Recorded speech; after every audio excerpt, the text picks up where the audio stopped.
그리고 또 지금 그 우리 부목사님 내외는 오늘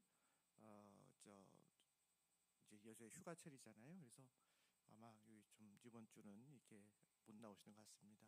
그래서 이번 위해서 많이 기도해 주시고 항상 주님과 동행하는 귀한 삶 살아갈 수 있도록 늘 우리 힘써 기도하십시다. 348장 부르시겠습니다. 348장.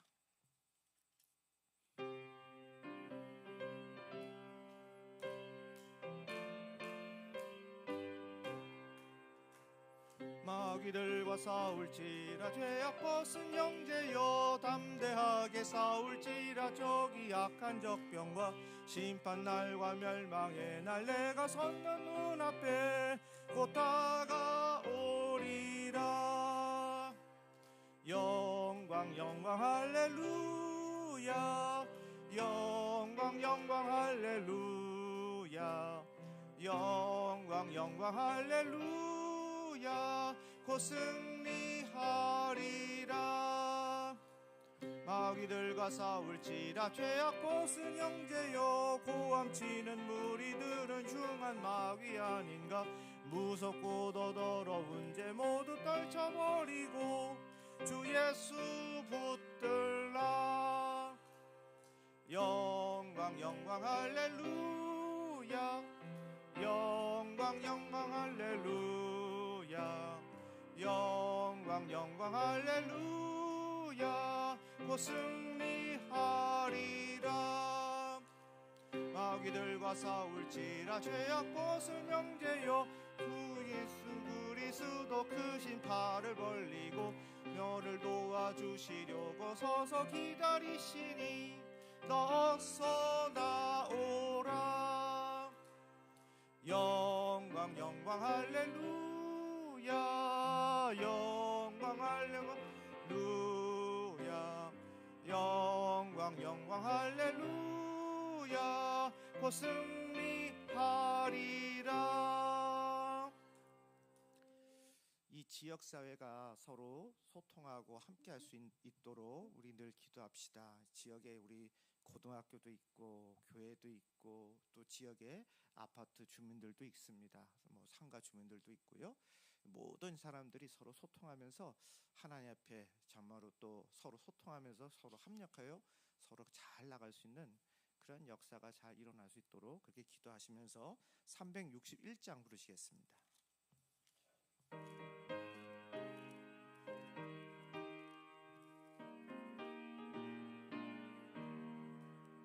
노하는 이 시간 주께 무릎 꿇고 우리 구세주 앞에 다 나아가네. 믿음으로 나가면 주가 보살피사 크신 은혜를 주네. 거기 기쁨 있네. 기도 시간에 복을 주시네.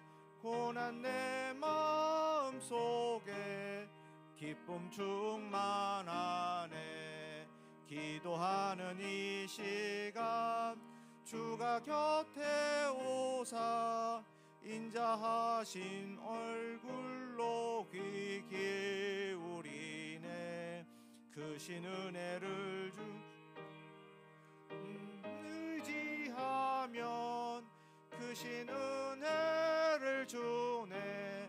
거기 기쁨 있네. 기도 시간에 복을 주시네. 고난 내 마음속에 기쁨 충만하네. 기도하는 이 시간 주를 은밀하게 구할 때 곧 응답받네. 잘못된 것 아뢰면 주은혜 이사 크신 은혜를 주네. 거기 기쁨 있네. 기도 시간에 복을 주시네. 고난 내 마음속에 기쁨 충만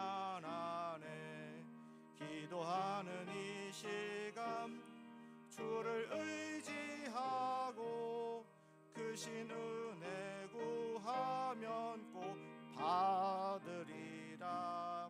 의지하는 마음에 근심 사라지고 크신 은혜를 주네. 거기 기쁨 있네. 기도 시간에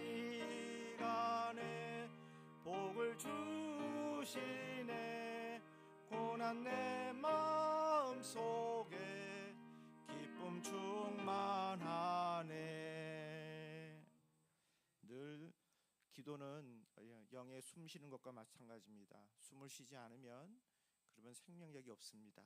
영적으로도 숨을 쉬지 않으면 죽는 것과 마찬가지로 늘 우리는 하나님과 동행하는 귀한 삶 속에서 영적 교통함이 있어야 되겠습니다. 때를 얻든지 못 얻든지 기도하는 시간을 통하여 하나님과 더욱더 가까이 가는 귀한 삶을 살아갈 수 있기를 주님의 이름으로 축복합니다. 378장입니다.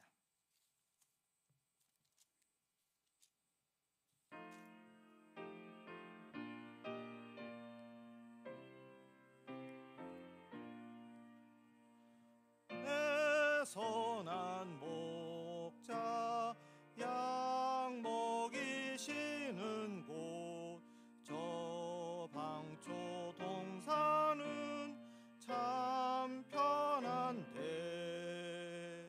나 어찌 목자와 양떼를 떠나서 위험한 곳으로 나갔던가. 내 선한 목자 길 잃은 주의 양 끝까지 찾으며 부르소서. 택하신 모든 양 문 앞에 모여서 가도록 이끄소서.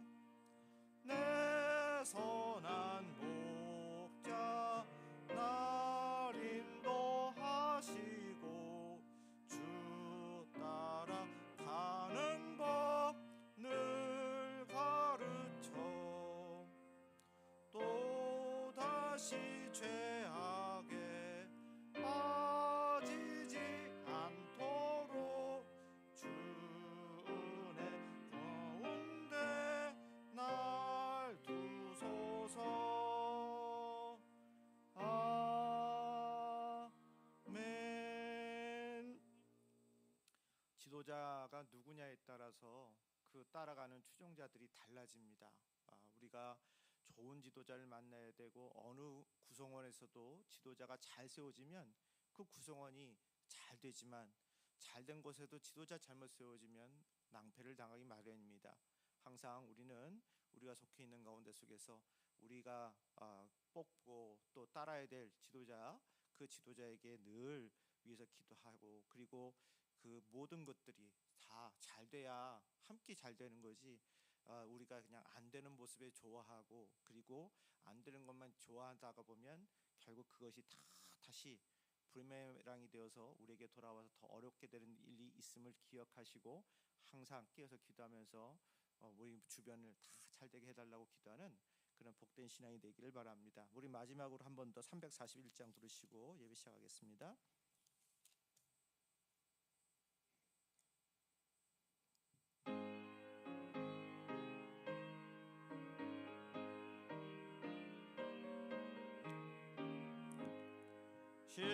십자가를 내가 지고 주를 따라갑니다. 이제부터 예수로만 나의 보배 삼겠네. 세상에서 부귀 영화 너도 잃어버려도 주의 평안 내가 받고 영생 복을 받겠네. 주도 곤욕 당했으니 나도 곤욕 당하리. 세상 사람 감사하나 예수 진실합니다. 예수 나를 사랑하사 빛난 얼굴 보이면 원수들이 미워해도 염려할 것 없겠네. 내가 핍박당할 때에 주의 품에 안기고 세상 고초당할수록 많은 위로 받겠네.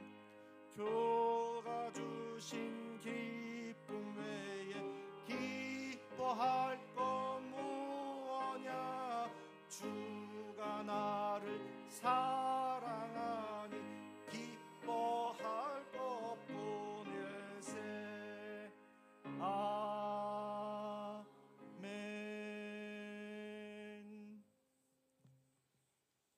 감사합니다. 온 땅이여 여호와를 찬양할지어다. 찬양하라 내 영혼아, 찬양하라 내 영혼아. 내 속에 있는 것들아 다 찬양하라. 감사하라 내 영혼아, 감사하라 내 영혼아. 내 속에 있는 것들아 다 감사하라. 기뻐하라 내 영혼아, 기뻐하라 내 영혼아. 내 속에 있는 것들아 다 기뻐하라.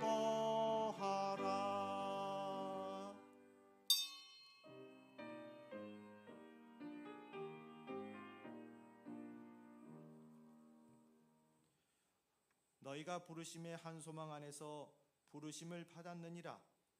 하나님도 한 분이시니 곧 만유의 아버지시라.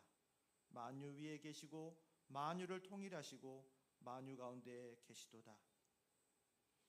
부르심에 응답하여 주님께 왔습니다. 하지만 우리가 들음은 그 부름이 누구의 부름이었는지 돌이켜봅니다. 자기 만족을 위하여 예수를 찾아왔던 군중처럼 때로 우리의 믿음은 욕구에 이끌리기도 합니다. 주님을 스승이라고 부르면서도 가르침을 받으려 하지 않는 우리입니다. 주님이 왕이시라고 말하면서도 그분의 다스림을 받으려 하지 않습니다. 우리의 뜻이 주님의 뜻보다 앞서고 우리의 계획이 주님의 섭리보다 중요해질 때도 있습니다. 다시금 우리를 깨우치시고 말씀을 통하여 가르치셔서 새로움에 이르게 하여 주옵소서. 우리를 사랑하시는 예수님의 이름으로 기원합니다. 아멘.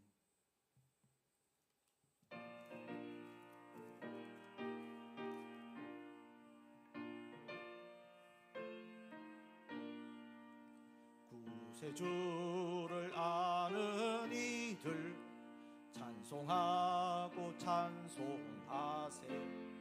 마음과 뜻과 힘 다하여 경배드리세.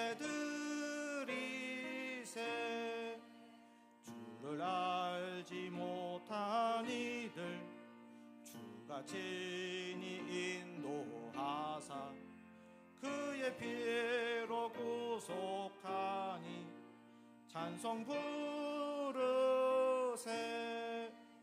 약한 사람 도움 받아 시험 중에 참게 되니 모든 죄를 이길 힘은 믿음뿐이라.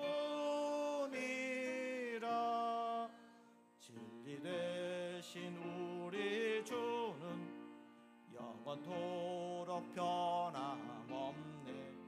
성도들아 주를 믿어 길이 섬기세.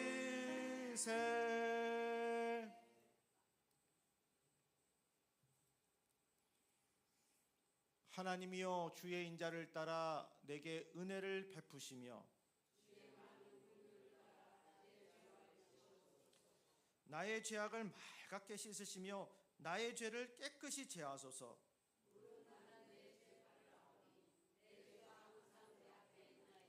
내가 주께만 범죄하여 주의 목전에 악을 행하였사오니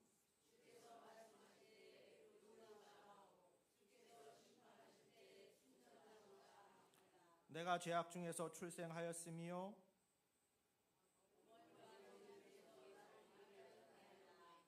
우슬초로 나를 정결하게 하소서. 내가 정하리이다. 하나님이여 내 속에 정한 마음을 창조하시고 아멘. 나는 전능하신 아버지 하나님 천지의 창조주를 믿습니다. 나는 그의 유일하신 아들 우리 주 예수 그리스도를 믿습니다. 그는 성령으로 잉태되어 동정녀 마리아에게서 나시고 본디오 빌라도에게 고난을 받아 십자가에 못 박혀 죽으시고 장사된 지 사흘 만에 죽은 자 가운데서 다시 살아나셨으며 하늘에 오르시어 전능하신 아버지 하나님 우편에 앉아 계시다가 거기로부터 살아있는 자와 죽은 자를 심판하러 오십니다. 나는 성령을 믿으며 거룩한 공교회와 성도의 교제와 죄를 용서받는 것과 몸의 부활과 영생을 믿습니다. 아멘. 성부 성자와 성령 찬송과 영광 돌려보내세. 태초로 지금까지 또 영원 무궁토록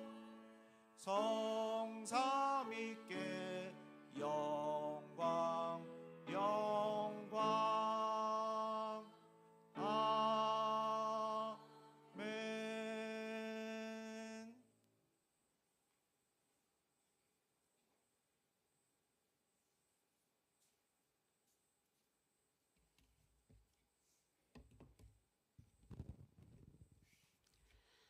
잠시 하나님께 기도드리겠습니다. 할렐루야. 감사하고 고마우신 아버지 하나님, 성스러운 주일을 맞이하여 우리 모두가 한자리에 모여 기도드림을 진심으로 감사를 드립니다. 하나님 아버지, 무더운 여름이 돌아와 비가 너무 많이 와서 걱정이 많습니다.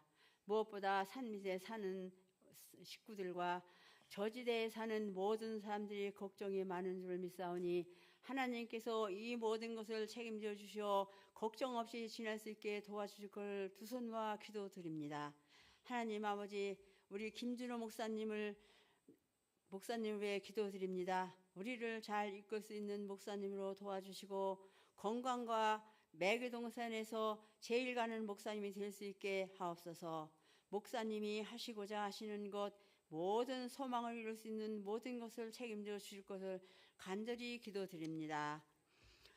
이곳 매개동산의 예수 사랑교회를 잘 짓게 하심 진심으로 감사드립니다. 무엇보다 하나님이 아버지께서 여기에 모여 진심을 모아서 두 손 모아 기도드리는 장로님, 권사님, 집사님, 평신도에 이르기까지 한 가지로 은혜를 내려주실 줄 간절히 기도드리옵나이다. 하나님 아버지, 빈자리가 너무 많이 있습니다. 다음 예배 시간에는 빈자리가 하나도 없이 모든 사람들이 채워지기를 간절히 기도드립니다. 아버지 하나님, 우리 교회는 연세가 많은 분들이 많이 계십니다. 하루속히 젊은 청년들을 보내주시어 활기가 넘치고 활기찬 교회가 어린아이들이 즐거이 뛰어노는 교회로 만들어 주실 걸 기도드립니다. 특별히 몸이 불편하신 장로님과 권사님을 위해 기도드리니 들어응답하여 주시옵소서. 하루속히 건강이 많게 하시어 사랑하는 교회에 나와 함께 모여 찬송하고 기도하며 우리들이 함께 웃고 즐기는 교회가 될 수 있도록 도와주시옵소서.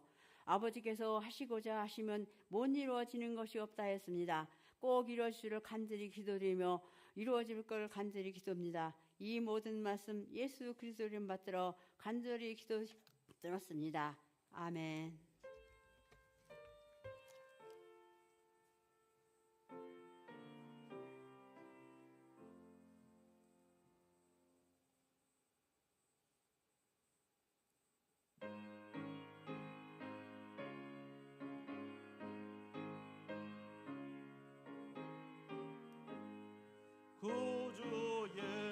예수 의지함이 심히 기쁜 일일세. 영생 허락 받았으니 의심 아주 없도다. 예수 믿는 것은 받은 증거 많도다. 예수 귀한 예수 믿음 더욱 주소서. 구주 예수 의지함이 심히 기쁜 일일세. 주를 믿는 나의 마음 그의 피에 적시네. 예수 믿는 것은 받은 증거 많도다. 예수 귀한 예수 믿음 더욱 주소서. 구주 예수 의지하여 죄악 벗어버리네. 안위 받고 영생함을 주께 모두 얻었네. 예수 귀한 것은 받은 증거 많도다. 예수 귀한 예수 믿음 더욱 주소서. 구주 예수 의지하여 구원함을 얻었네. 영원 무궁 지나도록 주여 함께 하소서. 예수 믿는 것은 받은 증거 많도다. 예수 귀한 예수 믿음 더욱 주소서. 아멘. 사무엘상 4장 1절부터 22절까지입니다. 합독하겠습니다. 사무엘의 말이 온 이스라엘에 전파되니라. 이스라엘은 나가서 블레셋 사람들과 싸우려고 에베네셀 곁에 진치고 블레셋 사람들은 아벡에 진쳤더니 블레셋 사람들이 이스라엘에 대하여 전열을 벌이니라. 그 둘이 싸우다가 이스라엘이 블레셋 사람들 앞에서 패하여 그들에게 전쟁에서 죽임을 당한 군사가 4,000명 가량이라. 백성이 진영으로 돌아오매 이스라엘 장로들이 이르되 여호와께서 어찌하여 우리에게 오늘 블레셋 사람들 앞에서 패하게 하셨는고. 여호와의 언약궤를 실로에서 우리에게로 가져다가 우리 중에 있게 하여 그것으로 우리를 우리 원수들의 손에서 구원하게 하자 하니. 이에 백성이 실로에 사람을 보내어 그룹 사이에 계신 만군의 여호와의 언약궤를 거기서 가져왔고, 엘리의 두 아들 홈니와 피느하스는 하나님의 언약궤와 함께 거기 있었더라. 여호와의 언약궤가 진영에 돌아올 때에 온 이스라엘이 큰 소리로 외치매 땅이 울린지라. 블레셋 사람이 그 외치는 소리를 듣고 이르되 히브리 진영에서 큰 소리가 외치면 어찌 됨이냐 하다가 언약궤의 궤가 진영으로 돌아온 줄을 깨달은지라. 블레셋 사람이 두려워하여 이르되 신이 진영에 이르렀다 하고 또 이르되 우리에게 화로다. 전날에는 이런 일이 없었도다. 우리에게 화도다. 누가 우리를 이 능한 신들의 손에서 건지리요? 그들은 광야에서 여러 가지 재앙으로 애굽인을 친 신들이니라. 너희 블레셋 사람들아, 강하게 되며 대장부가 되라. 너희가 히브리 사람의 종이 되기를 그들이 너희 종이 되었던 것 같이 되지 말고 대장부같이 되어 싸우라 하고. 블레셋 사람들이 쳤더니 이스라엘이 패하여 각기 장막으로 도망하였고, 살육이 심히 커서 이스라엘 보병에 엎드러진 자가 3만 명이었으며 하나님의 궤는 빼앗겼고 엘리의 두 아들 홈니와 비느하스는 죽임을 당하였더라. 당일에 어떤 베냐민 사람이 진영에서 달려나와 자기의 옷을 찢고 자기의 머리에 티끌을 덮어쓰고 실로에 이르니라. 그가 이를 때에 엘리가 길 옆 자기의 의자에 앉아 기다리며 그의 마음이 하나님의 궤로 말미암아 떨릴 즈음이라. 그 사람이 성읍에 들어오며 알림에 온 성읍이 부르짖는지라. 엘리가 그 부르짖는 소리를 듣고 이르되 이 떠드는 소리는 어찌 됨이냐. 그 사람이 빨리 가서 엘리에게 말하니 그때 엘리의 나이가 98세라. 그의 눈이 어두워서 보지 못하더라. 그 사람이 엘리에게 말하되 나온 진중에서 나온지라. 내가 오늘 진중에서 도망하여 왔나이다. 엘리가 이르되 내 아들아 일이 어떻게 되었느냐. 소식을 전하는 자가 대답하여 이르되 이스라엘이 블레셋 사람들 앞에서 도망하였고 백성 중에는 큰 살육이 있었고 당신의 두 아들 홈니와 비느하스도 죽임을 당하였고 하나님의 괴는 빼앗겼나이다. 하나님의 괴를 말할 때에 엘리가 자기의 의자에서 뒤로 넘어져 문 곁에서 목이 부러져 죽었으니 나이가 많고 비대한 까닭이라. 그가 이스라엘의 사사가 된 지 40년이었더라.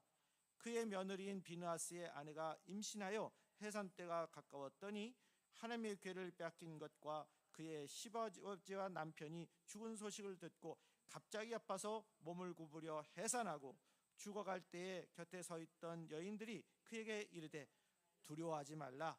내가 아들을 낳았다 하되 그가 대답하지도 아니하며 관념하지도 아니하고 이르기를 영광이 이스라엘에서 떠났다 하고 아이 이름을 이가봇이라 하였으니 하나님의 괴가 빼앗겼고 그의 시아버지와 남편이 죽었기 때문이며 또 이르기를 하나님의 괴를 빼앗겼으므로 영광이 이스라엘에게서 떠났다 하였더라.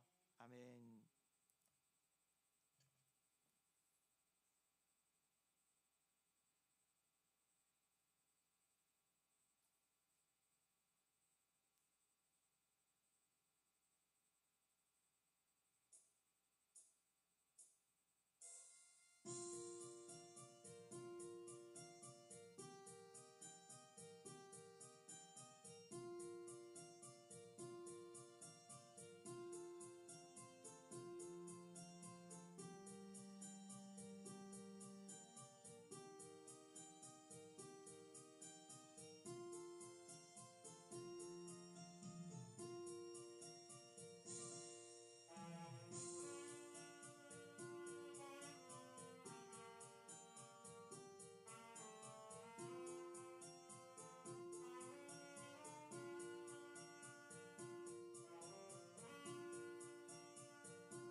한 청년이 출석한 후에 몇 주간 예배에 참석을 했대요.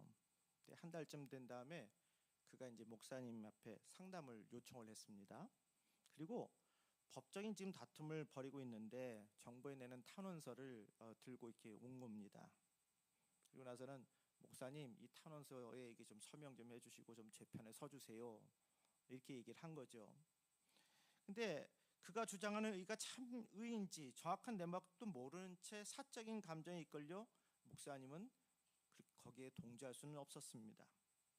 또한 교회에 나온 지 얼마 되지 않아서 탄원서를 들고 온 것이 그 목적에 이분이 신앙생활을 하기 위해서 교회에 나온 것인지 의구심이 들기 때문에 쓸 수가 없었습니다.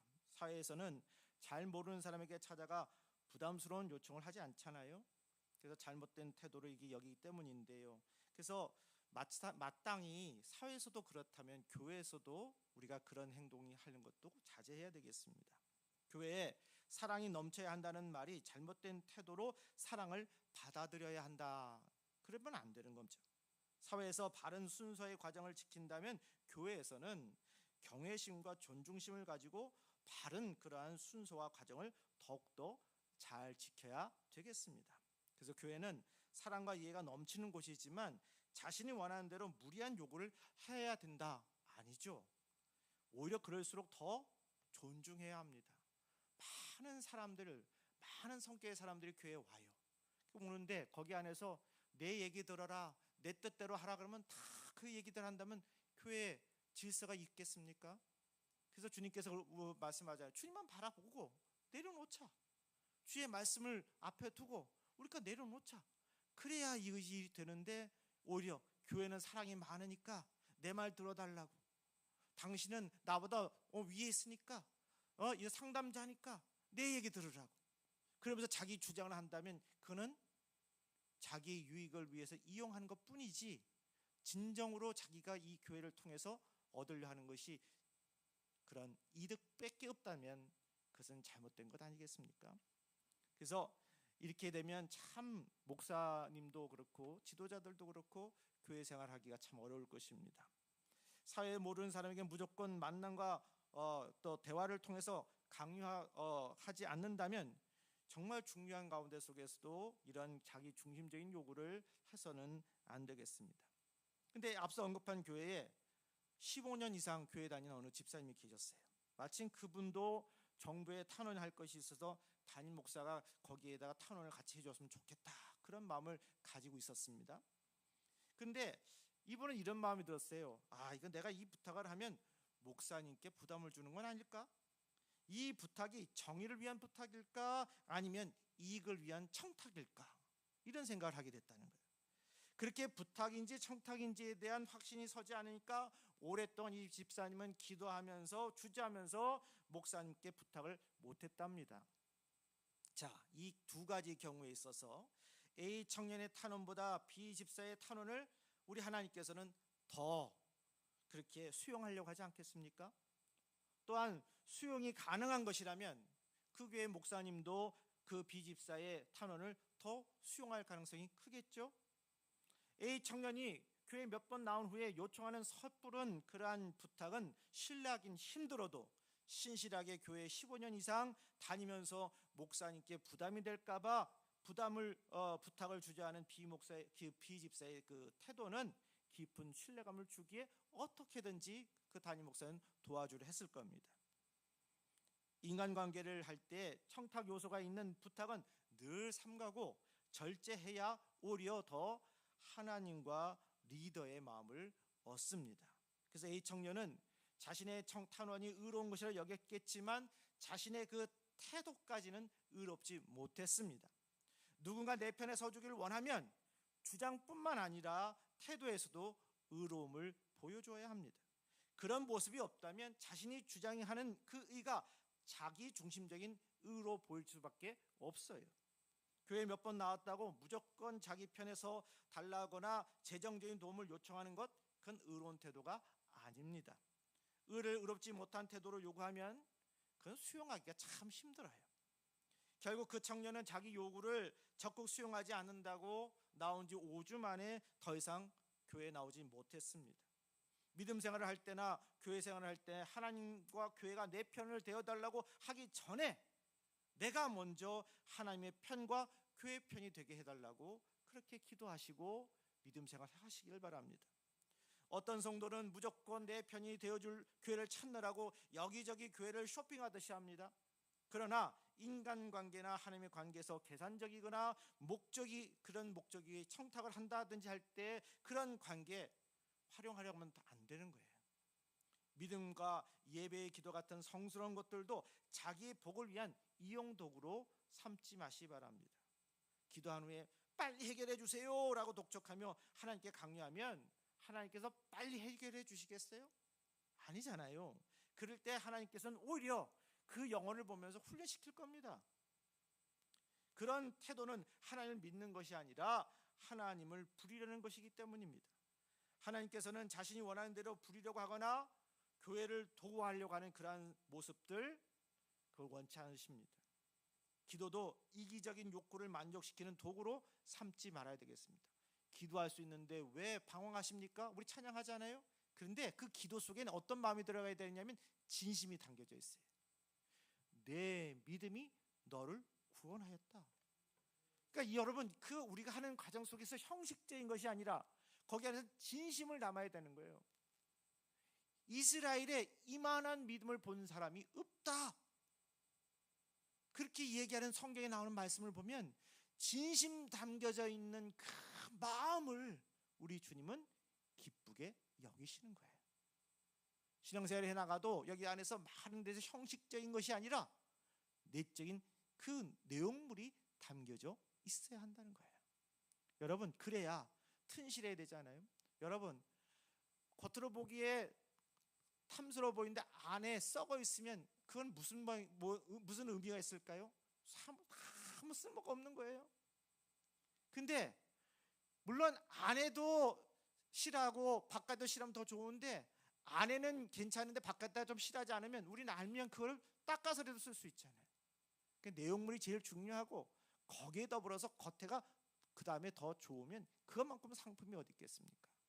우리 진실하게 내 내면부터 깨끗하게 진실하게 하나님을 찾는 그러한 믿음의 생활을 감당할 수 있기를 바랍니다. 그래서 우리 이렇게 기도합시다. 하나님, 하나님의 뜻이 무엇입니까? 하나님의 뜻대로 행하게 하여 주옵소서. 오늘도 우리가 기도할 때 주님, 우리 예수님 가르쳐 주신 기도 있잖아요. 내 뜻대로 마옵시고 아버지의 원대로 행하게 하여 주옵소서. 우리 진실되게 그렇게 기도하면 우리가 감동에 의해서 나오는 기도는 다 이심저심 알잖아요. 그런 기도를 하자고. 그런 마음을 바탕으로 눈물로 기도해야 최선의 응답을 허락받습니다. 기도를 오해하지 마시고 오용하지 마십시오. 여러분, 기도하면 다 풀린다. 근데 그 안에는 어떤 문제가 있습니까? 진실할 때 그냥 형식적으로 기도한다고 해서 풀리는 게 아니라 진실하게 기도할 때 풀린다는 얘기예요. 그게 중요한 겁니다. 전체적으로 기도하면 문제가 잘 풀리지만 때로는 기도해도 문제가 안 풀릴 때 있잖아요. 기도하면 문제가 다 풀린다는 주장은 기도에 대한 맹신을 낳고 결국 영혼은 시험과 심판에 빠집니다. 기도했는데 내 뜻대로 안 될 수 있잖아요. 근데 여러분, 우리가 기도했는데 내 뜻보다 아버지 뜻을 원대로 한다면 내가 지금 안 됐어도 나중에 봤을 때 내 영혼을 사랑하시는 주님께서 더 좋게 만들어준 때가 있잖아요. 나는 A라고 기도하고 하나님 이거 주세요 그랬는데 A가 안 나와요. 근데 B, C가 나온 거예요. 근데 들어보면 B, C가 더 좋은 결과 나올 때가 있잖아요.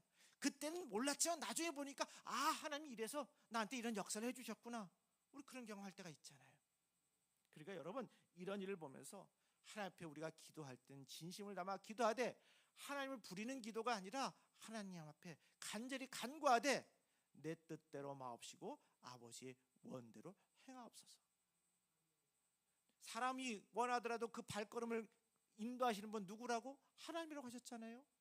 우리의 경영을 이끄시는 하나님 앞에 맡기는 삶을 살아가야 되겠습니다. 그래서 여러분, 이 일들 보면서 하나님을 앞세운 진실한 믿음의 기도를 드리는 저와 여러분 되기를 주님으로 축복합니다. 포장만 있는 형식적인 믿음은 미신에 불과합니다. 하나님께서는 진실한 믿음에만 반응하시고 역사하십니다. 요번에 보니까 한국 선수들 요번에 양궁 보시면 아시죠? 우리가 금운동 하면서 여기 보니까 거의 다 메달을 따고 왔어요. 근데 있지요, 여러분, 아니 요 얼굴에, 한 선수의 얼굴에 벌이 붙었어요. 근데 전혀 의식하지 않고 관역을 향해서 쏘는 거예요. 이 벌이 지금 사람 몸에 왔다 갔다 하는데 이게 큰 적이었는데 전혀 미동하지 않고 관역을 향해서 선수가 쏘는 거예요. 집중해서 쏘는 거예요. 그 선수가 집중해서 다른 걸 신경 쓰지 않고 관역을 향해서 그저 그것만 연습하고 신경 썼을 때 그 노력과 그 에너지가 결국은 좋은 결과를 만들어내지 않아요? 저는 그걸 보면서 느끼는 겁니다. 우리 신앙생활 해도 이렇게 하나를 향해서 집중하고 다른 것이 내 앞에 장애가 있어도 그것을 풀어헤치고 나가게 되어질 때 이런 결과 나오지 않겠나? 우리 믿음 생활에도 이렇게 해나가면 안 되겠나? 풀리지 않겠나? 그런 생각을 해봤습니다. 우리가 안 돼요, 할 수 없어요 해도 항상 우리 얘기합니다. 이래서 안 되고 저래서 안 되고, 관역을 가는데 벌레가 막 나와서 내 붙었는데 어떻게 내가 제대로 쏠 수 있어요? 바람이 이렇게 부는데 어떻게 관역을 향해서 나갈 수 있어요? 얼마든지 그 선수들도 얘기할 수 있으나 변함없이 내 목적은 지금 수없이 준비했던 그 관역을 향해서 나는 그 관역을 향해서 쏴야 될 것이야 라고 하면서 쐈을 때 결과가 나오더라고요. 믿음 생활에도 우리가 한결같이 그런 믿음 생활을 감당해서 오늘 제가 그렇게 감동된 것을 나눌 수 있던 것처럼 우리의 신앙생활에서 누군가가 통해서 그것을 통해서 서로 간증하며 하나님께 영광 돌리는 복된 신앙생활을 감당할 수 있기를 주님의 이름으로 축복합니다. 오늘 하나님께 영광 돌리는 길이 있습니다. 본문에는 전쟁에 이기겠다고 하나님의 임재와 영광을 상징하는 언약궤를 가지고 전쟁터에 나갔다가 언약궤를 가지고 나갔는데 전쟁에서도 지고 언약궤도 빼앗기는 장면이 나옵니다. 참 기가 막히죠. 그때 이스라엘은 하나님의 영광이 떠나는 이가봇의 비극에 처하게 되는 거예요. 그런 이가봇의 비극을 막고 하나님께 영광을 돌리는 삶을 살려면 어떻게 살아야 될까? 오늘 여기 이것이 있습니다. 언약궤가 있으면 이겨야 되잖아요. 하나님의 말씀이 있잖아요. 이겨야 되잖아요. 근데 졌어요. 그 언약궤도 빼앗겼어요. 왜 그럴까? 이거 한번 생각해 보자고요. 여러분, 말씀드렸던 것처럼 하나님을 이용하지 맙시다. 사무엘상 4장 2절에 블레셋 사람들이 이스라엘에 대하여 전열을 벌이니라 그 둘이 싸우다가 이스라엘이 블레셋 사람들 앞에서 패하여 그들에게서 전쟁에서 죽임을 당한 군사가 4,000명가량이라. 여러분, 오늘 본문에 보니까 이스라엘과 블레셋의 그러한 전쟁이 나오는데 그 전쟁에서 이스라엘이 패해서 4,000명이 죽었습니다. 그 패배의 근본 원인이 자신들의 죄 때문인데 그들은 그 패배의 원인을 어떻게 돌렸어요? 하나님께 돌렸어요. 하나님께. 4장 3절에 여호와께서 어찌하여 우리에게 오늘 블레셋 사람들 앞에서 패하게 하셨는고 이렇게 얘기합니다. 이 문맥과 어조를 보면 원인 분석이 아닌 원망과 토로입니다. 아니 언약궤를 가지고 나왔는데 하나님 말씀 가지고 나왔는데 왜 우리가 졌냐? 지금 이렇게 나오는 거잖아요. 사람은 미련함으로 자기 길을 굽게 하고도 마음으로는 여호와를 이렇게 원망할 때가 너무 많아요. 그때 이스라엘 백성은 잘못된 결정을 내렸습니다. 언약궤를 전쟁터로 가지고 오자 그랬어요. 언약궤는 하나님의 임재를 상징하는 이스라엘 최고의 성물입니다. 백성들은 그 언약궤에만 있으면 하나님의 영광이 나타나서 대적 블레셋을 전멸시킬 수 있으라고 여겼기 때문에 실로에 있던 언약궤를 전쟁터로 가지고 나갔어요. 누가 언약궤를 전쟁터로 가지고 나갔다고요? 4절에 보니까 이에 백성들이 실로에 사람을 보내어 그룹 사이에 계신 만군의 여호와의 언약궤를 거기서 가져왔고 엘리의 두 아들 홈니와 비느하스는 하나님의 언약궤와 함께 거기 있었더라 그랬어요. 그러니까 간통과 재물 두 도둑질로 비난받던 엘리의 제사장의 두 아들인 홈니와 비느하스 그의 수아들이 이 짓을 한 거예요. 홈리아 비나스로부터 풍기는 죄의 냄새가 진동하는 가운데 전쟁터로 운반되는 그 언약궤를 한번 상상해 보세요. 지금 이 언약궤는 성물인데, 근데 지금 옮기는 사람들의 하는 짓은 너무나도 추한 짓이 들어가 있는 거예요. 그들이 언약궤를 전쟁터로 가져오는 모습에는 강제로라도 복받는 수단으로 하나님을 이용하겠다고 하는 신성 모독의 자세가 깃들어져 있습니다. 그런 상황에서 하나님은 그들을 위해서 일할 수가 없었고 하나님의 역사와 영광도 나타날 수가 없었던 거예요. 절대자 하나님은 절대로 자신의 주권을 쉽게 탈취당하고 농락당하지도 않습니다. 하나님은 인간의 진실에는 감동하시지만 인간의 거짓된 장단에 따라서는 움직이지 않으세요. 언약궤는 여러분 드라큘라가 쫓아낸 십자가 같은 그런 상징적인 도구가 아닙니다. 언약궤는 상징을 신봉하는 모습은 어떤 수단을 쓰더라도 하나님의 복을 받아 내고야 말겠다는 자세이지 하나님의 영광을 소중히 여기겠다는 자세는 아니에요. 그처럼 하나님을 이용해 자기 이익을 도모하는 이기적인 사람을 위해서 하나님은 절대로 일하시지 않으십니다. 어떠한 경우에도 하나님과 교회를 이용하려 하지 마시고 그저 하나님과 교회를 순수하게 범사에 감사하면서 섬겨보세요. 그러면요 그 모든 것들은 다 따라오게 되어 있습니다. 그래서 여러분, 상징보다는 회개를 먼저 해야 돼요. 내가 죄입니다. 먼저 회개하는 그 순간부터 주의 역사가 일어나는 거예요. 참된 믿음의 원리를 모르고 자신의 죄와 허물은 외면한 채 언약궤와 전쟁터에 들어오니까 이스라엘 군사들은 마음이 붕 떠서 크게 외쳤던 것입니다. 이제 전쟁 끝났다. 지금 말씀 언약궤 가지고 가니까 전쟁 끝났다 이런 거예요. 우리 분명히 이긴다. 그처럼 언약궤 같은 상징에 대한 문별한 확신은 무책임하고 허황된 사람을 만들어서 사람을 더 실패와 패배의 구렁텅이에 빠뜨리게 되는 겁니다. 헛된 확신에 사로잡힌 이스라엘과는 달리 이방 사람들이잖아요. 블레셋 사람들은요 언약궤가 도착했다는 그 소식을 듣고 나서 어떻게 했어요? 두려워했고요, 서로 믿음으로 격려했습니다. 오히려 이방 사람들이 더 두려워했어요. 주의 역사하는 것을 이 사람들은 알았던 거예요. 사무엘상 4장 9절에 너희 블레셋 사람들아 강하게 되며 대장부가 되라. 대장부같이 되어 싸우라 하고, 누가 참된 믿음의 백성인지 혼동될 지경입니다. 10절에 블레셋 사람들이 쳤더니 이스라엘이 패하여 각기 장막으로 도망하였고 살육이 심히 커서 이스라엘 보병에 엎드러진 자가 3만 명이었으며 그랬어요. 결국 이스라엘은 그 전쟁에서 대패해서 언약궤가 없을 때는 4천 명이 죽었는데 언약궤가 있더니 함께 나갔더니 3만 명이 죽었어요. 3만 명. 나아가서 언약궤를 블레셋 사람들에게 빼앗겨 버렸습니다. 이 장면은 내면의 믿음 없는 외적인 상징은 아무런 소용이 없다는 것을 우리에게 가르쳐 줍니다. 언약궤는 하나님의 임재를 나타내는 이스라엘의 가장 위대한 상징입니다.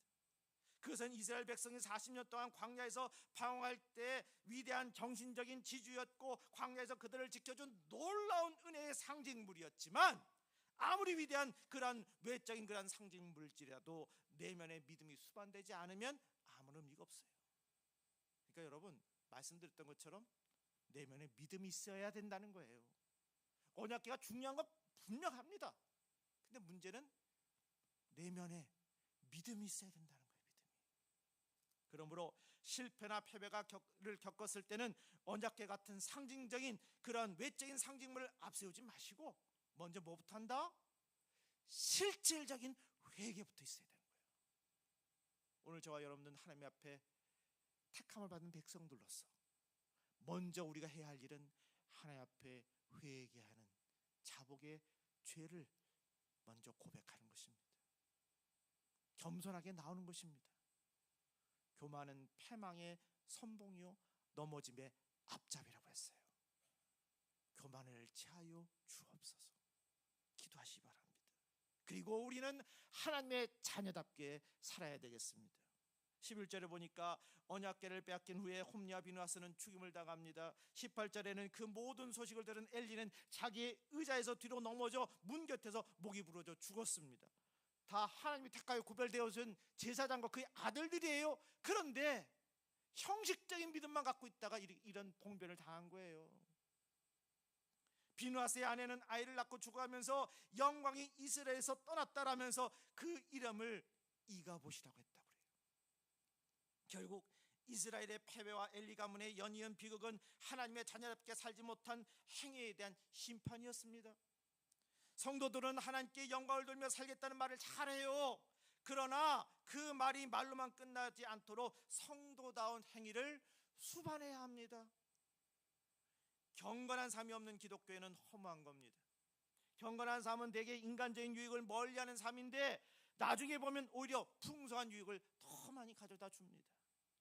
홍수 심판으로 전 인류가 죽은 그러한 상황에서도 노아의 가족은 어떻게 살아남았습니까? 노아는 하나님께서 말씀하셨어요. 당대 의인이었다고. 예술인들은 작품 하나를 만들 때마다 10년을 쏟지 않습니까? 작가가 책 한 권을 쓸 때도 탈진할 정도로 내면의 모든 생각들, 그 조각들을 정성껏 모아서 쓰잖아요. 살다 보면 나도 모르게 감정이 이성보다 앞서고 습관이 믿음보다 앞설 때가 많아요. 그래서 사람이 볼 때는 부족하지만 그러나 하나님 보실 때는 그것들로 보면 훨씬 부족할 때가 있어요. 그래도 우리는 노아처럼 의롭게 살려고 힘써야 되겠습니다. 하나님 아시잖아요. 말씀드렸던 것처럼 내 재능 이전에 먼저 뭐가 필요해요? 내 내면이 필요한 거예요. 진실함이 필요한 거예요.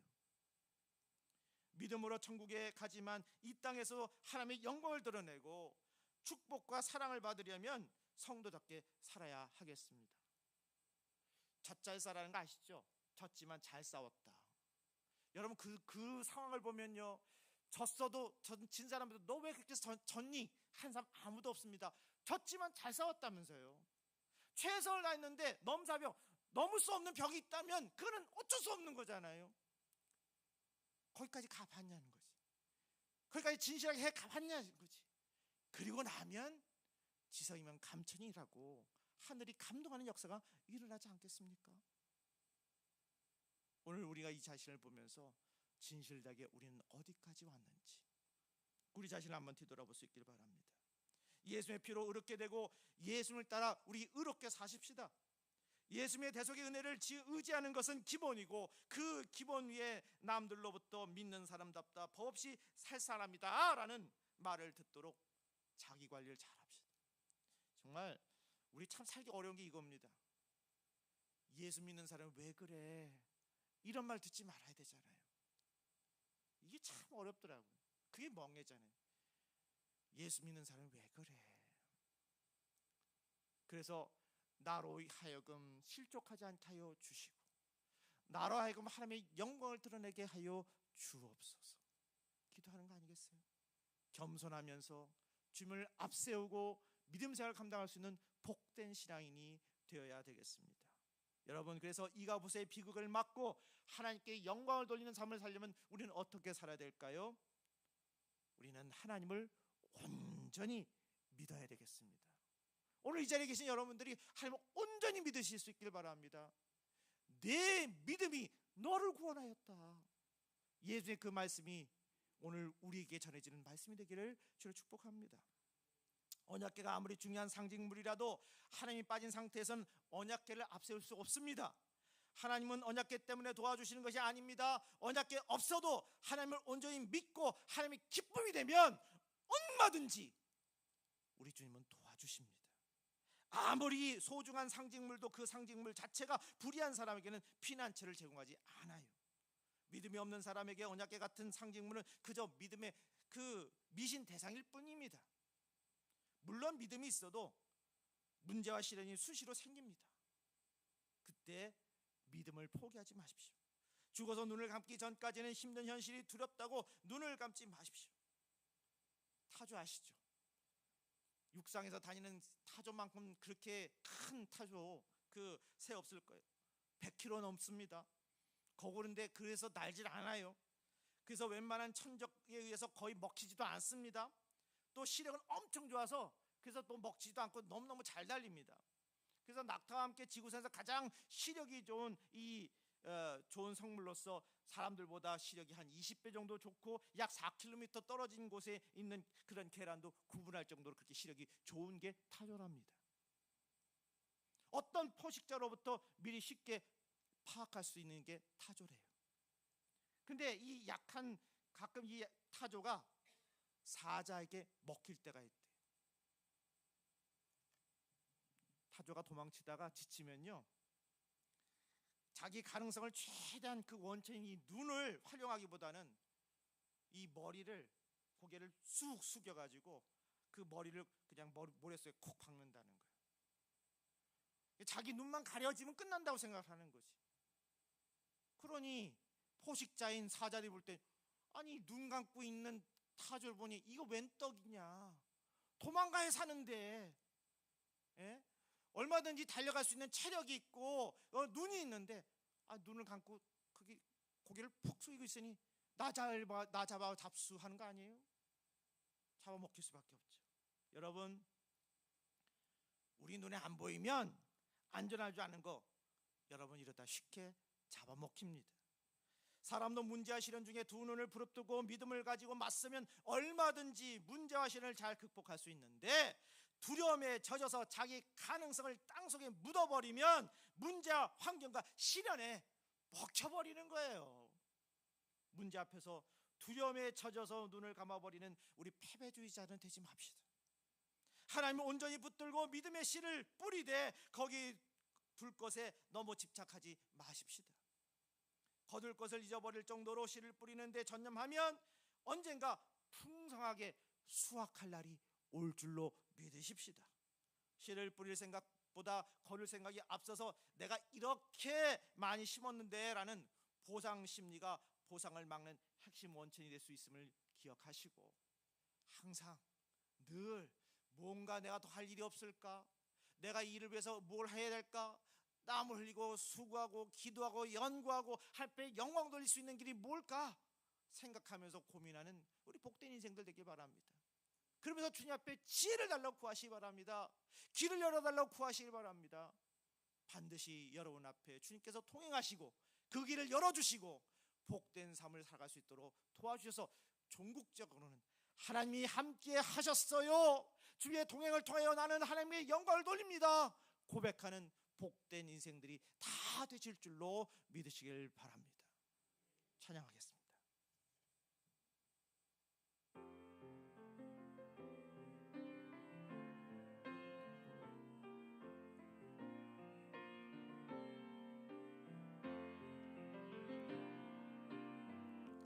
약할 때 강함 되시네 나의 보배가 되신 주 나의 모든 것 주 안에 있는 보물을 나는 포기할 수 없네 주 나의 모든 것 예수 어린 양 존귀한 이름 예수 어린 양 존귀한 이름 십자가 죄사하셨네 주님의 이름 찬양해 주 나의 모든 것 쓰러진 나를 세우고 나의 빈잔을 채우네 주 나의 모든 것 예수 어린 양 존귀한 이름 예수 어린 양 존귀한 이름 여러분 범사에 감사하시고 어느 곳에 있든지 하나님 앞에 나와서 기도할 수 있는 기도의 제목이 있음을 감사하시며 또 그것을 아뢰면서 그것이 이루어지는 것에 대해서 감사하면서 삽시다. 오늘 주어진 이 일들 속에서 그저 상징적으로 그냥 내가 있으면 그만이고 없어도 괜찮다는 그런 믿음 말고 전적으로 하나님이 도와주셔야 합니다. 내 온대로 마옵시고 아버지 뜻대로 행하옵소서 하는 그런 구구절절한 마음으로 신앙생활 감당하셔서 나도 살고 또 주변에 있는 이들도 하나님께 영광을 돌리며 주변이 참으로 천국 백성들 되는 귀한 삶을 살아갈 수 있게 해달라고 우리 이 시간 주님 앞에 타종할 때까지 기도하겠습니다. 기도합니다. 거룩하신 하나님 감사합니다. 찬양과 존귀와 영광을 돌립니다. 아버지 하나님 그저 여기 있는 언약궤처럼 가지고만 있으면 승리한다고 하는 그런 허황된 마음 같지 않게 하여 주옵소서. 그 말씀이 분명 중요한 것이지만 그것을 아버지 하나님 옮길 수 있는 거룩한 마음이 있지 않으면, 내가 성물이 있다 할지라도 그것을 옮길 수 있는 준비되어 있는 마음이 있지 않으면 아무 역사도 이루어지지 않음을 아버지 하나님 배웁니다. 오히려 그것으로 인해서 오히려 내가 더 힘들어지고 있음을 깨닫게 하여 주시고 진실된 믿음으로 진실된 마음으로 하나님 앞에 영광 돌게 하여 주셔서 정말 주님의 영광이 나타나게 하여 주시고 주의 사랑이 꽃피우게 하여 주시고 아버지의 나로 인하여 그리스도의 향기가 풍겨나는 귀한 삶을 살아갈 수 있도록 은혜 내려 주시옵소서. 거룩하신 하나님, 주변이 너무나도 힘들고 어렵고 아버지 많은 것이 힘들지만 그러나 주님의 말씀을 가지고 나가게 되어질 때, 진실한 믿음 가지고 나가게 되어질 때 변화되는 그러한 삶을 바라보게 하여 주시옵소서. 한결같은 믿음 갖게 도와주셨고 진실된 믿음을 가지고 그것을 굳게 잡고 나아갔을 때, 목적을 향해 나가게 되었을 때 아버지의 그 마지막 과정까지 잘 통과되어 하나님의 영광되는 저희들 되도록 은혜 내려 주시옵소서. 오늘 사랑하신 예수님을 간절히 기도하며 축복합니다.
기도하겠습니다. 생명의 터전으로 세상을 지으시고 살아가는 온 생명을 돌보시는 주님, 공중의 새를 먹이시고 들꽃을 입히시는 하나님의 우리의 하늘 아버지이시니 그 사랑과 은혜를 찬양하고 감사드립니다. 우리에게 있어야 할 것이 무엇인지 아시는 하늘 아버지를 신뢰함으로써 범사에 감사하는 삶의 은총을 누리게 하여 주옵소서. 우리가 소유한 떡으로 살아가야 한다는 그릇된 환상에서 벗어나 생명의 아버지께서 값없이 주시는 일용할 양식의 신비를 누리는 생명 가득한 나날의 삶으로 우리를 인도하여 주옵소서. 우리를 사랑하신 예수님의 이름으로 축복합니다. 아멘. 일어나셔서 1장 부르시겠습니다.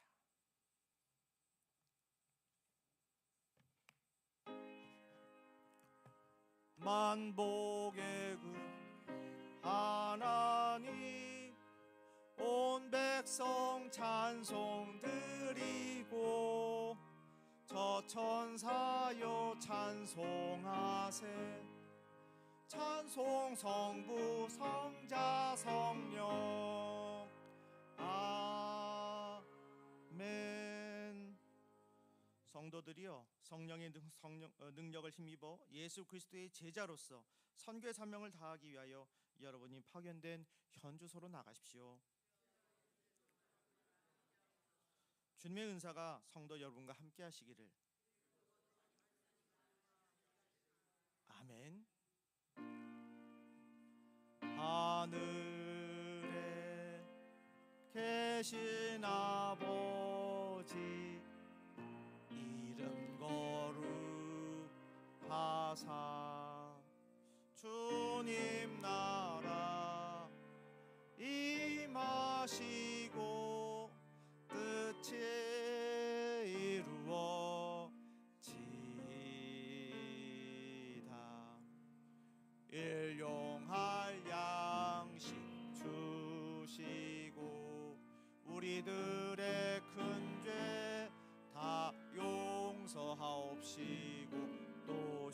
마음에 들게 마시고 악에서 구원하소서.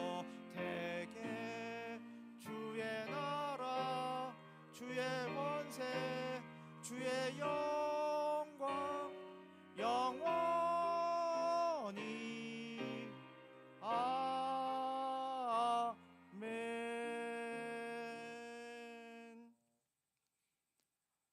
생명을 지으시고 사랑하시며 돌보시는 하늘아버지 하나님의 자비와 생명의 선물로 오셔서 양식이 되시는 예수 그리스도의 은혜와 은혜 안에서 생명의 삶을 살도록 이끄시는 성령의 감동하심이 하늘아버지의 자녀인 이 무리에게 영원히 함께 하시기를 간절히 축원하옵나이다. 아멘.